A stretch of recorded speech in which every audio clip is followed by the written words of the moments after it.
Bonjour, j'espère que tout va bien. Aujourd'hui, nous allons voir une petite vidéo sur comment structurer notre revue de littérature avec l'appui de ChatGPT. Parce que l'un des problèmes auxquels nous sommes confrontés, c'est vraiment de trouver, en tout cas, les grandes lignes de ces chapitres-là. Ça pose énormément de problèmes aux étudiants. Donc, nous verrons aujourd'hui qu'avec l'appui de ChatGPT, nous pouvons en tout cas gagner énormément de temps. Ce ne serait pas long, c'est juste un petit prompt, une petite requête à lancer au niveau de ChatGPT. Donc, voilà un peu un exemple. J'ai mis la thématique en jaune. Commencez par, je mets une recherche sur et vous donnez votre thème. Et vous lui demandez maintenant, pouvez-vous me fournir une structure avec des titres et des sections pour les chapitres, si c'est une thèse bien sûr, de ma thèse consacrée à la revue de littérature. Voilà. Donc, nous allons exécuter ce prompt-là et puis voir ce que ça va donner. Je viens dans ChatGPT, chat.openai.com. Je mets et je fais entrer.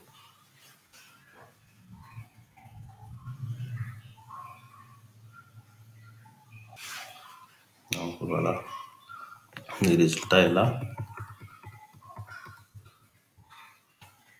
Donc chapitre, originalement c'est le chapitre 2, revue de la littérature, introduction, contexte de la recherche, objectif du chapitre, méthodologie utilisée,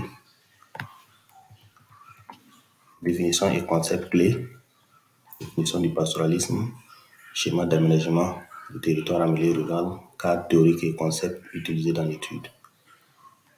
Grand 3, l'importance du pastoralisme dans les schémas d'aménagement du territoire, le rôle écologique du pastoralisme, rôle économique et socio-culturel, bénéfices pour le développement rural. Grand 4, les défis de l'insertion du pastoralisme dans les schémas d'aménagement du territoire. Sous-section, nous avons les pressions sur les ressources pastorales, les conflits d'usage des terres, les contraintes politiques et réglementaires. Grand 5, nous avons les approches et pratiques de l'insertion du pastoralisme dans les schémas d'aménagement du territoire, les initiatives de planification et de gestion territoriale intégrant le pastoralisme, les mécanismes de participation, et ainsi de suite. Voilà.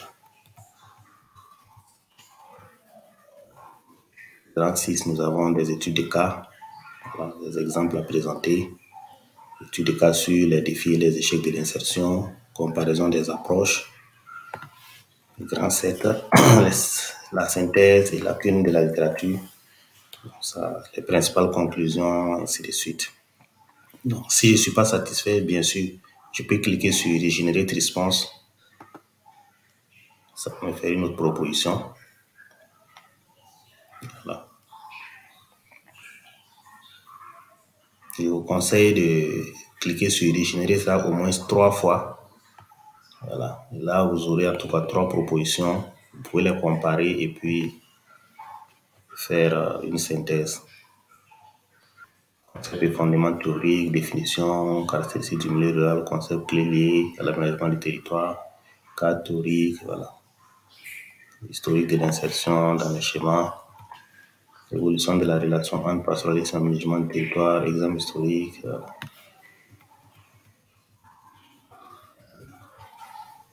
Clique chaque fois sur Regenerate pour en tout cas avoir d'autres propositions.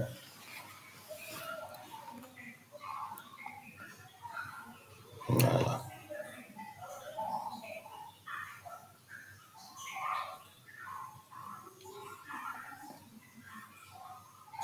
Ok. C'est bon, je pense. Vous pouvez même lui demander aussi pour chaque section, voilà, de vous donner des mots-clés à utiliser, par exemple, au niveau de Google Scholar pour faire la recherche. Voilà. Donc, par exemple, si moi je veux chercher des documents ici, sur ça, sur les concepts clés, je peux lui demander de formuler même l'équation de recherche que je vais utiliser dans Google Scholar. Je vais lui demander, par exemple, pouvez-vous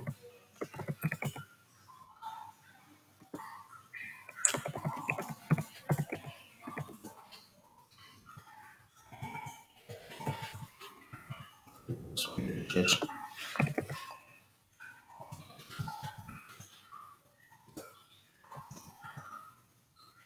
l'équation de recherche dans Google Scholar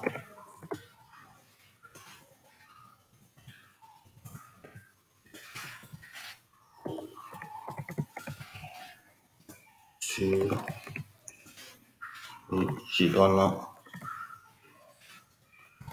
le thème.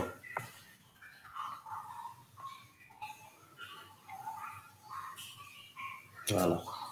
Donc voilà un peu l'équation de recherche que ça vient de me donner.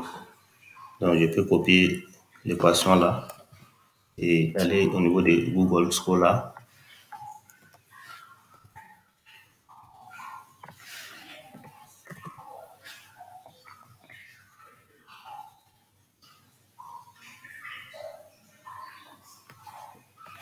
Je colle l'équation, je lance la recherche. Voilà. Donc vous voyez un peu tous les documents qui concernent la thématique là, les concepts clés liés au pastoralisme. Voilà ce que je lui avais demandé. Concepts liés à l'aménagement du territoire en milieu rural. Donc ça m'a formulé l'équation que je dois utiliser dans Google Scholar pour avoir la documentation liée à cette thématique-là. Voilà un peu élément pour une réflexion nouvelle sur le milieu rural, la question de l'aménagement du territoire, l'aménagement du territoire et gestion durable en milieu rural, outils ou notions d'urbanisation en milieu rural, ainsi de suite. Voilà. Donc, dans les jours à venir, nous allons voir une vidéo sur comment prendre ces résultats-là et puis les exploiter pour rédiger, en tout cas, la section sur les concepts clés là. Voilà. On peut faire, en tout cas pour chaque section, on peut lui demander de nous aider avec l'équation de recherche et on vient dans Google Scholar pour chercher la documentation à exploiter. Je pense que c'est l'essentiel de ce que je voulais partager aujourd'hui avec vous. Je vous laisse expérimenter par vous-même et je vous dis à très bientôt pour d'autres outils.